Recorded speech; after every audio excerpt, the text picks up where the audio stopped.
Okay, સો lecture number 1.5 ઇલ્યુસ્ટ્રેશન number 2. બરાબર. આ જે તમારી બુક છે એ બુકની અંદરનું જે ઇલ્યુસ્ટ્રેશન નંબર 2 છે કે જે પેજ નંબર 16 ઉપર આપેલું છે, પેજ નંબર 16 ઉપર એ આપણે આજે કરીશું. તો જુઓ એમાં શું કીધું છે. Okay, calculate the Karl Pearson's correlation coefficient between height and weight from the following data. બરાબર છે. તમારી પાસે બુક છે એમાં પેજ નંબર 16 ઉપર ઇલ્યુસ્ટ્રેશન નંબર 2 આપેલું છે એ જુઓ. તો એની અંદર તમને હાઇટ અને વેઇટ આપેલી છે. બરાબર છે. હાઇટ આપેલી છે અને વેઇટ આપેલું છે. હાઇટ અને વેઇટ આપેલું છે. એ હાઇટ અને વેઇટ વચ્ચે કયા પ્રકારનો કોરિલેશન, એટલે કે બે વચ્ચેનો કોરિલેશન કોએફિશિયન્ટ એટલે કે આરની વેલ્યુ તમારે ફાઇન્ડ કરવાની છે. તો પહેલાં તો શું છે, તો અહીંયા આપણને ડાયરેક્ટ એક્સ અને વાય આપેલા નથી. અહીંયા આપણને શું આપ્યું છે, હાઇટ આપી છે અને વેઇટ આપ્યું છે. બરાબર છે. ડાયરેક્ટલી આપણને એક્સ કે વાય આપેલું નથી. તો કાંઈ વાંધો નહીં, આપણે શું કરશું પહેલાં, તો કે એક જે વેરિયેબલ છે, બે વેરિયેબલ આપેલા છે હાઇટ અને વેઇટ, તો કે એક વેરિયેબલને આપણે એક્સ કહીશું અને બીજા વેરિયેબલને વાય. શું અહીંયા લખ્યું છે, let X is equal to height, એટલે કે હાઇટ છે એને આપણે એક્સ કહીએ છીએ અને Y is equal to weight, weight છે એને આપણે વાય કહી દઈએ છીએ. હવે તો કે જે સમની અંદર આપણે જે બે વેરિયેબલ આપેલા છે હાઇટ અને વેઇટ, કે જેને આપણે એક્સ અને વાય બે ડિનોટ કર્યું છે એને આપણે કોલમ વાઇઝ લખી નાખ્યા. અહીંયા જે હાઇટની વેલ્યુ આપેલી છે એ લખી નાખી છે અને અહીંયા વેઇટ આપેલો છે એ લખી નાખ્યો છે. બરાબર છે. જે બુકમાં આપણને આપેલો છે, આ જે આપેલું છે હાઇટ 48, 49, 50, 51, 52, 53, 54, 55, 56. સો એ જ અહીંયા કોલમ વાઇઝ લખ્યું છે અને વેઇટ આપ્યું છે 98, 100, 88, 102, 95, 125, 120, 110, 125. તો એ આપણે અહીંયા વેઇટ લખી નાખ્યું છે. હવે પહેલું કામ તો શું કરવાનું છે, તો કે આપણે અહીંયા ઘણી બધી ફોર્મ્યુલા છે, 3 ફોર્મ્યુલા છે. તો 3 ફોર્મ્યુલામાંથી જે ફોર્મ્યુલાનો આપણે ઉપયોગ કરશો એ પ્રમાણેની આપણને ઇન્ફોર્મેશન્સ કે જે કંઈ પણ ડેટાની જરૂર પડશે આપણે ફાઇન્ડ કરવા પડશે. આની પહેલાંના સમમાં આપણે કર્યું હતું ત્યારે જે ફોર્મ્યુલા ઉપયોગ કરી હતી એ સિગ્મા એક્સ વાય વાળી હતી. તો એમાં આપણે sigma X square, sigma Y square, sigma X Y બધી જે વેલ્યુ જરૂર પડે આપણે ફાઇન્ડ કરી હતી. અહીંયા જુઓ તો કે આપણી પાસે જે ડેટા છે હાઇટ અને વેઇટ, બરાબર છે, એની વેલ્યુ કેવી છે, તો કે 48, 49, 98, 100 એ રીતની છે. એનો મતલબ કે આપણે ઇઝીલી કેલ્ક્યુલેટરની મદદ વગર આપણે સ્ક્વેર કરી શકીએ નહીં. તો અહીંયા આપણે તમને કીધું હતું કે જ્યારે પણ આપણી પાસે એવી કોઈ પણ રકમ આવે કે જેનો સ્ક્વેર આપણે ઇઝીલી કરી ન શકીએ, તો આપણે જે ફોર્મ્યુલાનો યુઝ કરશું એ ફોર્મ્યુલા હતી. ઓકે, સો આપણે જ્યારે ફોર્મ્યુલા ડિસ્કસ કરી હતી ત્યારે કીધું હતું કે તમને જે રકમ આપેલી છે એમાં જે વેલ્યુ આપેલી છે વેરિયેબલની, એ વેરિયેબલની વેલ્યુ કેવી છે, તો કે લાર્જ હોય. બરાબર છે. એટલે કે when the values are large, લાર્જનો મતલબ can not square easily without calculator. તો ત્યારે આપણે શું કરશું, તો કે આ જે બીજી ફોર્મ્યુલા છે અથવા તો ત્રીજી ફોર્મ્યુલા, બેમાંથી કોઈ પણ એકનો ઉપયોગ કરશું. જો એ વેલ્યુ સ્મોલ આપેલી હોય તો આપણે આ જે પહેલી ફોર્મ્યુલા છે એનો ઉપયોગ કરશું. અહીંયા વેલ્યુ છે 48 છે, 49 છે એક્સની વેલ્યુ, બરાબર છે, વાયની વેલ્યુ 98 છે, 100 છે, 88 છે. તો આપણે ઇઝીલી એનો સ્ક્વેર કરી શકીએ નહીં. ઇઝીલી ઇટ મીન્સ કે કેલ્ક્યુલેટરની મદદ વગર એનો સ્ક્વેર કરી શકીએ નહીં. અને જો એનો સ્ક્વેર કરીએ તો પણ એ બધી વેલ્યુ છે એ કેવી લાર્જ આવે, તો કેલ્ક્યુલેશનમાં થોડી ઘણી આપણને તકલીફ પડે. એટલા માટે થઈને આપણે શું કરીએ છીએ, તો કે લાર્જ વેલ્યુ આપેલી છે ત્યારે આપણે આ બેમાંથી એક ફોર્મ્યુલાનો ઉપયોગ કરશું. હવે બે ફોર્મ્યુલા છે તો આ બે ફોર્મ્યુલામાંથી પણ આપણે કઈ ફોર્મ્યુલાનો ઉપયોગ કરશું, તો કે આપણે કઈ રીતના નક્કી કરશું, તો કે આપણે એક્સ બાર અને વાય બાર એ બેને પહેલાં આપણે કેલ્ક્યુલેટ કરશું. એક્સ બાર અને વાય બાર એ બે વેલ્યુને આપણે કેલ્ક્યુલેટ કરશું. એ બેની વેલ્યુ છે એને જોશું. જો એક્સ બાર અને વાય બાર એ બંનેની વેલ્યુ છે કેવી આવી જાય, ઇન્ટીજર્સ આવી જાય, એટલે કે પૂર્ણાંક આવી જાય. ઇન્ટીજર્સ એટલે કે પૂર્ણાંક એટલે કે પોઈન્ટમાં ન આવે તો આપણે આ ફોર્મ્યુલાનો ઉપયોગ કરશું.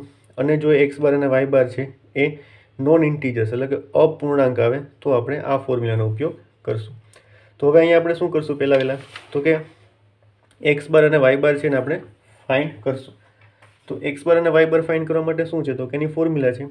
જેમ કે અહીંયા એક્સ બાર ફાઇન્ડ કરવા માટે શું છે, X bar is equal to sigma X upon N, Y bar find કરવા માટે સિગ્મા વાય અપોન એન. તો એક્સ બાર ફાઇન્ડ કરીએ તો X bar is equal to sigma X upon N. તો સિગ્મા એક્સ એટલે શું, તો કે એક્સની વેલ્યુનો સરવાળો.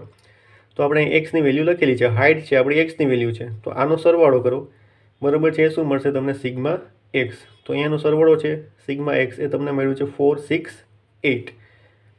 સિગ્મા એક્સ તમને મળ્યું છે 468, એટલે કે એક્સની વેલ્યુનો સરવાળો થાય છે 468. તો અહીં આપણે લખ્યું સિગ્મા એક્સ શું છે તો કે 468 અપોન 9. 9 એટલે કે number of observations. Number of observations કેટલા છે તો કે 1 2 3 4 5 6 7 8 9. બરાબર છે. તમને કેટલી વેલ્યુ આપેલી છે? નંબર ઓફ ઓબ્ઝર્વેશન એટલે કે કેટલી વેલ્યુ આપેલી છે તો કે એક્સ અને વાય બંનેમાં કેટલી વેલ્યુ છે? 9 વેલ્યુ આપેલી છે. 1 2 3 4 5 6 7 8 અને 9, 9 વેલ્યુ આપેલી છે. સો એ એન થશે આપણું, બરાબર છે. તો સિગ્મા એક્સ છે 468 અને એન છે 9. તો અહીં લખવાનું સિગ્મા એક્સ 468 અપોન એન 9. સો 468 અપોન 9 કરશો એટલે મળશે 52. અહીંયા તમે જુઓ 468 અપોન 9 કરશો એટલે આપણને મળશે 52. સો આજે 52 મળ્યા. ક્લિયર? એ શું મળ્યો? X bar. Likewise y bar. So y bar માટે શું છે? Sigma Y upon n. So sigma y એટલે કે અહીં આપણે વાયની વેલ્યુ લખેલી છે એનો સરવાળો. તો એનો સરવાળો કરશો તો શું આવશે? 963. બરાબર છે. એનો સરવાળો શું આવે છે? 963. સો અહીંયા Y bar is equal to sigma Y 963 upon N. તો એન 9 છે. સો 963 અપોન 9. સો અહીંયા કરીએ 963 અપોન 9. તો એ શું આવશે? 107. સો આ રીતના આપણને એક્સ બાર અને વાય બાર છે એની વેલ્યુ મળી ગઈ છે, બરાબર છે. એક્સ બાર 52 મળ્યા અને વાય બાર મળ્યા 107. તો અહીંયા જુઓ એક્સ બાર અને વાય બાર, બરાબર છે, બંને કેવા છે તો કે પૂર્ણાંક સંખ્યા છે, બરાબર છે. બંને છે કેવા છે? પૂર્ણાંક છે. 52 અને 107 એટલે કે પોઈન્ટમાં આન્સર નથી, પૂર્ણાંક છે. તો જ્યારે પણ બંને સંખ્યા છે, બંને એક્સ બાર અને વાય બાર એ પૂર્ણાંક મળે એટલે કે ઇન્ટીજર્સ મળે, બરાબર છે. એક્સ બાર અને વાય બાર બંને છે ઇન્ટીજર્સ મળે, પૂર્ણાંક મળે, ત્યારે આપણે આ ફોર્મ્યુલાનો ઉપયોગ કરશું. તો આ ફોર્મ્યુલા કઈ છે? આર બરાબર sigma x minus x bar into y minus y bar upon under root sigma x minus x બારનો square into sigma y minus y બારનો સ્ક્વેર. તો આ ફોર્મ્યુલાનો આપણે ઉપયોગ કરીશું.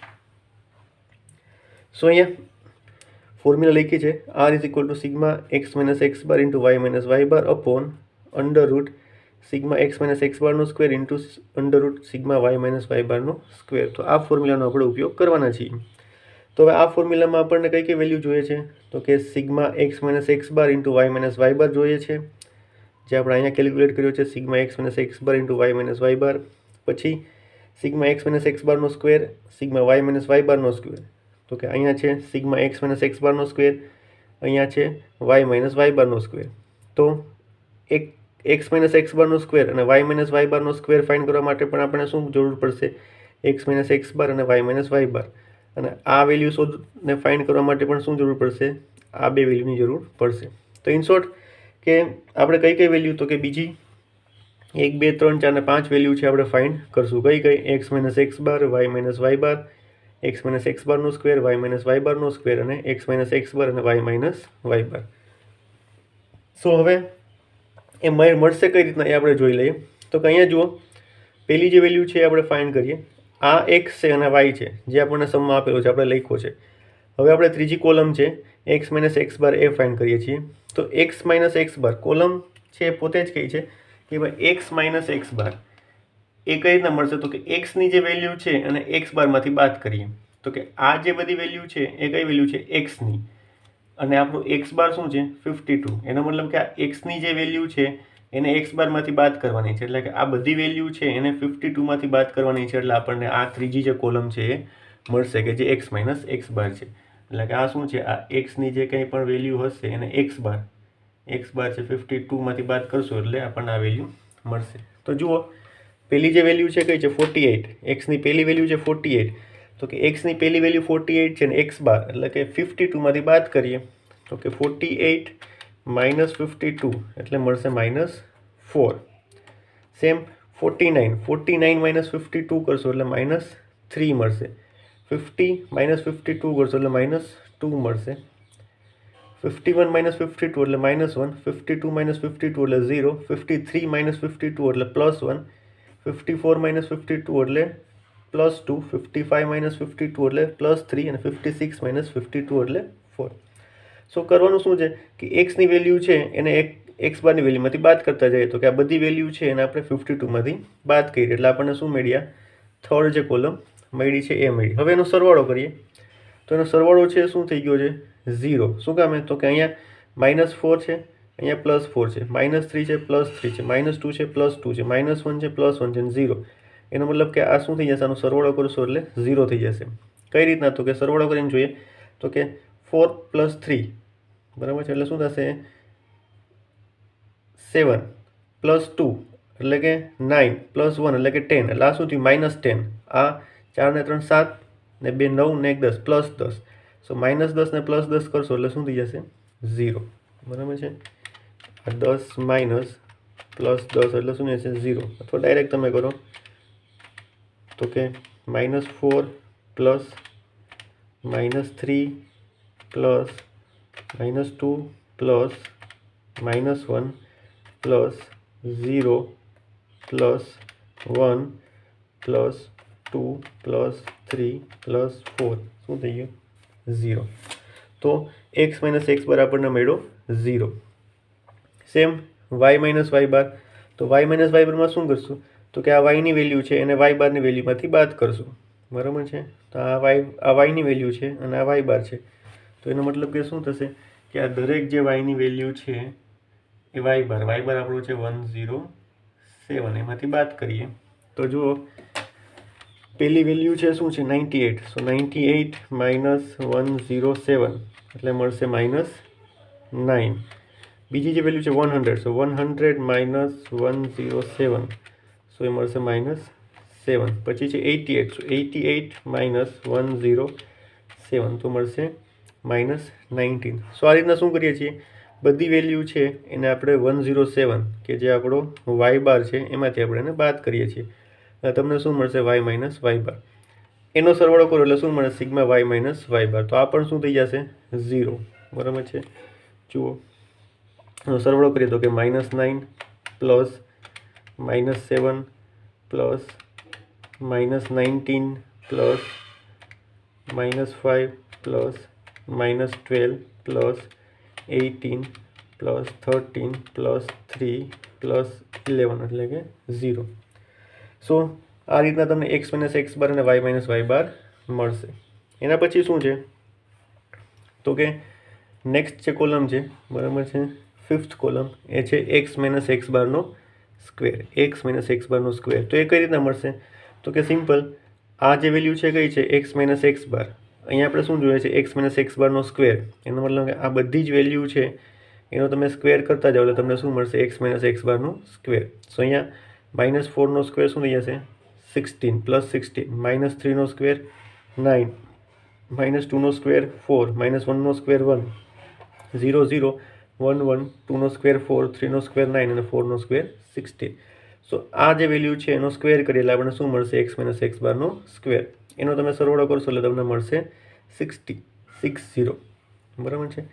સેમ y - y બારનો સ્ક્વેર, તો એનો મતલબ શું કે આ જે y - y બારની વેલ્યુ છે આને આપણે સ્ક્વેર કરીએ, y - y બાર છે તો આ એની વેલ્યુ છે એનું આપણે સ્ક્વેર કરીએ એટલે આપણને મળશે y - y બારનો સ્ક્વેર. તો જુઓ y - y બારની પહેલી વેલ્યુ શું છે, -9. સો -9 નો સ્ક્વેર શું થશે, 81. -7 સો -7 નો સ્ક્વેર થશે 49. -19 તો -19 નો સ્ક્વેર થઈ જશે 361. સો આ રીતના y - y બારની વેલ્યુ છે એનો સ્ક્વેર કરતા જાવ એટલે તમને મળશે y - y બારનો સ્ક્વેર.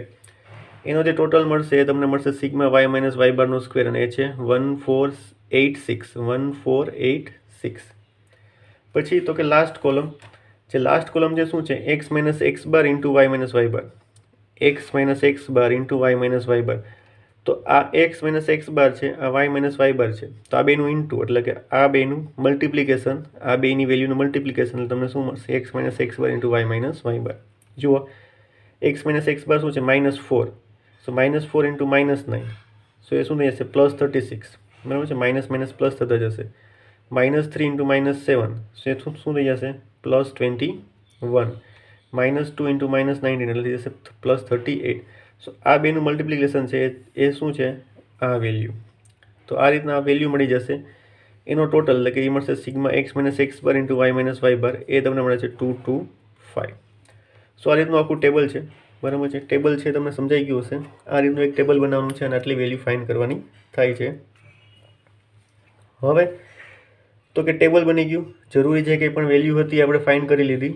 હવે તો કે ફોર્મ્યુલા આપણે લખેલી છે, એમાં પહેલી જે વેલ્યુ છે શું છે, sigma x minus x bar into y minus y bar. તો અહીંયા આપણે ફાઇન્ડ કર્યું છે શું છે, sigma x minus x bar into y minus y bar, કેટલું છે 225. સો અહીંયા લખ્યું આપણે 225. પછી upon under root sigma x minus x બારનો સ્ક્વેર. તો આ જે મળ્યો એ શું મળ્યો આપણને, સિગ્મા એક્સ માઇનસ એક્સ બારનો સ્ક્વેર કેટલો મળ્યો 60. સો આપણે અંડર રૂટ 60 ઇન્ટુ અહીંયા શું છે અંડર રૂટમાં સિગ્મા વાય માઇનસ વાય બારનો સ્ક્વેર. તો આ જે મળ્યો એ શું મળ્યું, સિગ્મા વાય માઇનસ વાય બારનો સ્ક્વેર. સો ઇન્ટુ 1486 એ છે સિગ્મા વાય માઇનસ વાય બારનો સ્ક્વેર. સો આ રીતના ફોર્મ્યુલામાં જે વેલ્યુ જોતી હતી એ વેલ્યુ આપણે મૂકી દીધી.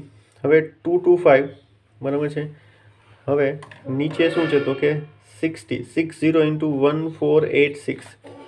સો 60 ઇન્ટુ 1486 એટલે એ થાય છે 89,160 બરાબર છે, 89,160. હવે એ છે શું છે અંડર રૂટમાં છે, તો આપણે ડાયરેક્ટ અંડર રૂટ છે કાઢી શકીએ છીએ કેલ્ક્યુલેટરથી. તો આપણે અંડર રૂટની જે સ્વિચ છે એને દબાવીએ એટલે આપણને શું મળશે, ડાયરેક્ટ એનું અંડર રૂટ શું મળે છે 298.59 અને 9 પછી 6 છે એટલે અહીંયા શું આપણે એક વધારશું એટલે આ શું થઈ જશે 298.60. સો એ આપણે લખી નાખ્યું. તો 225 અપોન શું થઈ જશે 298.60. સો હવે 225 અપોન શું છે 29860. સો અપોન 298.60 આપણને જે વેલ્યુ મળશે એ મળશે 0.75 કે જે મળ્યો આપણને આર બરાબર 0.75. સો આ રીતના આ સમ છે કેલ્ક્યુલેટ થશે. એકદમ ઇઝી છે, ખાલી ફોર્મ્યુલા યાદ રાખવાની છે અને ફોર્મ્યુલામાં જે કંઈ પણ ઇન્ફોર્મેશનની જરૂર પડે છે આપણે ફાઇન્ડ કરવાની છે એટલે તમને ઇઝીલી આન્સર મળી જશે. તો આ તમારો થયો આન્સર. બુકમાં તમે જોશો તો એમાં એને બીજી ફોર્મ્યુલાનો યુઝ કરેલો છે, બરાબર છે. એને એન સિગ્મા યુવી વાળી ફોર્મ્યુલાનો ઉપયોગ કરેલો છે, પણ આન્સર છે સેમ આવશે 0.75. આની પહેલાં પણ આપણે એક સમ જોયો હતો કે બુકમાં બીજી ફોર્મ્યુલા હતી, આપણે બીજી ફોર્મ્યુલાનો ઉપયોગ કર્યો તો આન્સર છે સેમ આવે છે. સો ફોર્મ્યુલા કોઈ પણ યુઝ કરો આન્સર સેમ આવશે, બરાબર છે. પણ અહીંયા જો કેલ્ક્યુલેશન છે વધી ગયું છે એનું, બરાબર છે. આર ફાઇન્ડ કરવામાં એને 1 2 3 4 સ્ટેપ એનો આન્સર આવે છે, જ્યારે આપણે ખાલી શું છે ફોર્મ્યુલા લખ્યા પછી 2 જ સ્ટેપમાં આપણો આન્સર આવે છે, જ્યારે એને 1 2 અને 3 સ્ટેપ કરવા પડ્યા છે. સો એટલું બધું કંઈ ડિફિકલ્ટ નથી, કોઈ પણ યુઝ કરી શકો છો, ડઝન્ટ મેટર, બરાબર છે. બટ આન્સર છે સેમ આવશે. સો આ છે ઇલ્યુસ્ટ્રેશન નંબર 2. આ વિડીયોમાં આપણે આટલું રાખીએ, ફરીથી એક સમ જોશું નેક્સ્ટ વિડીયોમાં. Okay, thank you.